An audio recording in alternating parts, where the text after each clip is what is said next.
ये वही लोग हैं जो गरीब मुसलमानों से उनका हक छीनते हैं या उनको हक नहीं देते। ये उनकी वक्फ की जो संपत्ति है उन पर मुसलमानों के अधिकार के ऊपर प्रहार है। इसमें जो बदलाव किए गए हैं इस सोच के साथ किए गए हैं कि कैसे इसको और शक्तियां प्रदान की जाएं और ऐसे लोग जिनके साथ संभवतः अन्याय हो रहा है कैसे उनको न्याय दिलाया जाए। उनके ऊपर जो है जबरन अपनी विचारधारा को थोपने का और उनके अधिकारों को लूटने का जो है और वक्फ की संपत्ति को लूटने का जो है कि समय बताएगा आने वाले समय में कि भैया कौन से मुसलमान की नागरिकता छीन ली गई। एक नागरिकता देने वाले कानून को नागरिकता छीनने वाला कानून बताकर इन्होंने देश भर में आगजनी का माहौल बना के रखा विपक्ष ने। क्रियाओं से गुजरने के बाद ये सिर्फ झूठ बोल बोलकर एक परसेप्शन बनाने का जो ये लोग प्रयास करते हैं, जो संशोधन हुआ है वो इसको और मजबूत करने की सोच के साथ किया गया। इस कमेटी में हर दल के सदस्य बैठे थे, मेरी पार्टी के सदस्य इसमें मौजूद थे, अरुण भारती जी। इसमें जो बदलाव किए गए हैं इस सोच के साथ किए गए हैं कि कैसे इसको और शक्तियां प्रदान की जाएं और ऐसे लोग जिनके साथ संभवतः अन्याय हो रहा है कैसे उनको न्याय दिलाया जाए।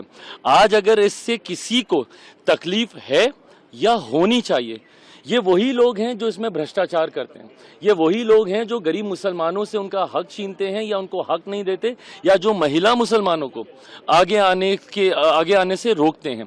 उन लोगों को जरूर इन संशोधनों से तकलीफ होगी। आज की तारीख में जो सकारात्मक संशोधन किए गए, भाई शुरू में हम लोगों को भी इश्यूज थे, कमेटी में हम लोगों ने भी अपनी बातों को रखा, पार्टी की तरफ से सुझाव दिए गए, पार्टी की तरफ से जहां पे जरूरी बदलावों की जरूरत महसूस हुई उसको हम लोगों ने किया। विटनेसेस के तौर पे कितने ऐसे मुस्लिम संगठन हैं जिनको हम लोगों ने खुद बुलाया, वहां पे उनकी बातों को रखा और जितनी जायज बातें हैं उनको हम लोगों ने स्वीकारने तक का काम किया। पर दिक्कत यह है कि विपक्ष जो भ्रम फैलाने का प्रयास करता है वो चाहते ही नहीं कि गरीब मुसलमान, जिसमें पसमंदा हो, अंसारी हो या महिला मुसलमान हो, जो लोग आगे आना चाहते हैं उनको ये लोग आगे आने से रोकते हैं। इससे पहले भी सीए के वक्त क्या हुआ था, यही भ्रम फैलाया गया था ना, देश भर में एक आगजनी का माहौल खड़ा कर दिया था। ये पुरानी संसद में मैंने खुद लोकसभा में खड़े होकर मैंने कहा था कि समय बताएगा आने वाले समय में कि भैया कौन से मुसलमान की नागरिकता छीन ली गई। एक नागरिकता देने वाले कानून को नागरिकता छीनने वाला कानून बताकर इन्होंने देश भर में आगजनी का माहौल बना के रखा विपक्ष ने। मुसलमानों के बीच इन्होंने भ्रम फैलाने का काम किया, आज फिर से वही चीजें कर रहे हैं। ये बात ये लोग समझ लें भैया, लोक जनशक्ति पार्टी में अपनी बात मैं कर रहा हूँ और मैं व्यक्तिगत तौर पे भी अपनी बात करूं, मैं रामविलास पासवान का बेटा हूं। उन्होंने अपनी पार्टी को खत्म कर दिया 2005 में कि एक मुसलमान मुख्यमंत्री बने। उस वक्त क्यों नहीं विपक्ष का कोई सामने आया? आज राजद के नेताओं को इतनी चिंता हो रही है, कांग्रेस के नेताओं को इतनी चिंता हो रही है, क्यों नहीं उस वक्त 2005 में बिहार में इन्होंने पहला मुस्लिम मुख्यमंत्री दे दिया? मेरे नेता ने अपनी पार्टी को खत्म कर दिया, जिसके पिता ने अपनी पार्टी को खत्म कर दिया मुसलमानों के लिए, उस पर तो उंगली उठाई जाती है, उससे नाराजगी भी जताई जाती है। आदर्श मदनी साहब, ये तमाम तरीके के जो ऐसे लोग हैं, ये लोग मुझसे नाराजगी जता रहे हैं, पर संरक्षण किसका कर रहे हैं? जिनके बारे में 2006 सच्चर कमेटी की रिपोर्ट कहती है कि मुसलमानों के हालात क्या हैं देश में। कौन था 2006 से पहले? कांग्रेस समर्थित सरकार है केंद्र में। बिहार में कौन था? राजद की सरकार थी निरंतरता में 15 साल तक, 90 के दशक से लेकर 2005 तक। तो मुसलमानों के हालात खराब किए तो किसने किए? इन लोगों ने किए कि हम लोगों ने किए?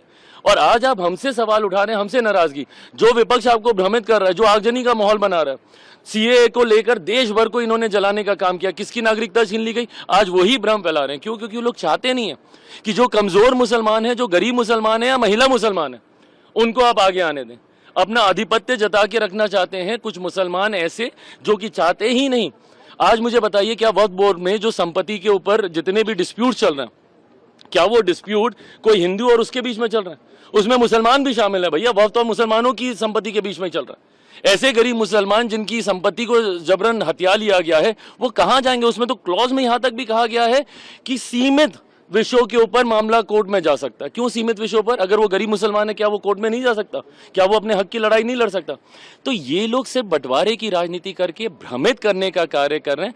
हकीकत में जो संशोधन हुए हैं, सकारात्मक संशोधन हुए हैं, पारदर्शिता लाने की सोच के साथ ये संशोधन किए गए हैं। मौजूदा स्वरूप में, जिसमें सुझाव लोक जनशक्ति पार्टी रामविलास के द्वारा भी दिया गया था, मौजूदा स्वरूप में जिस तरीके से संशोधनों के साथ इस विधेयक को लाया गया, लोक जनशक्ति पार्टी रामविलास इसका समर्थन करती है। सारे कंडीशंस को रिजॉल्व किया गया है। ये अब सदन के पटल पे किया जाएगा, वहां पे रखा जाएगा। But most of the suggestion that was given by my party is been accepted. जो हमारे कंडीशंस थे उनको भी रिजॉल्व किया गया है। लोक जनशक्ति पार्टी रामविलास इसका समर्थन कर रही है। Thank you. आज जो सिचुएशन है पार्लियामेंट में, वो उस तरह की है कि सब लोग देख रहे हैं कि कौन किस तरफ खड़ा है। जैसे कल से चला है कि आर पार, मैं आर पार नहीं कहूँगा कि ये एक ऐसा समय है कि देश में जो कमजोर तबका है वो सबकी तरफ देख रहा है कि आज उनके साथ कौन खड़ा होगा, या कौन सिर्फ उनसे राजनीतिक लाभ चाहता है, या कौन जो है सिर्फ उनसे झूठे वादे कर रहा था, किसको वोट देके वो गुमराह हुए हैं, ठगे गए। ये सब देखने का समय है और पूरे देश का ध्यान आज पार्लियामेंट की तरफ है। मैं शुरू करूंगा उन लाइनों से कि जलते घर को देखने वाले, फूंस का छप्पर आपका है, आग के पीछे तेज हवा है, आगे मुकद्दर आपका है। तेरे कत्ल पे मैं भी चुप था, मेरा नंबर अब आया, मेरे कत्ल पे तू भी चुप है, अगला नंबर आपका है। मैं स्पष्ट कर रहा हूं, ये पूरा अमेंडमेंट जो है, ये आर्टिकल 13, 14, 25, 26, आर्टिकल 50, आर्टिकल 300 का उल्लंघन है। ये धार्मिक स्वतंत्रता का ऊपर जो है प्रहार है। ये उनकी वक्फ की जो संपत्तियों पर, उन पर मुसलमानों के अधिकार के ऊपर प्रहार है। ये उनके जो है उनके ऊपर जो है जबरन अपनी विचारधारा को थोपने का और उनके अधिकारों को लूटने का जो है, और वक्फ की संपत्ति को लूटने का जो है, ये एक तरह का जो है पूरा जो है सरकार ने एजेंडा बना। इसलिए हम लोग इसको अपोज कर रहे हैं क्योंकि संविधान के खिलाफ है।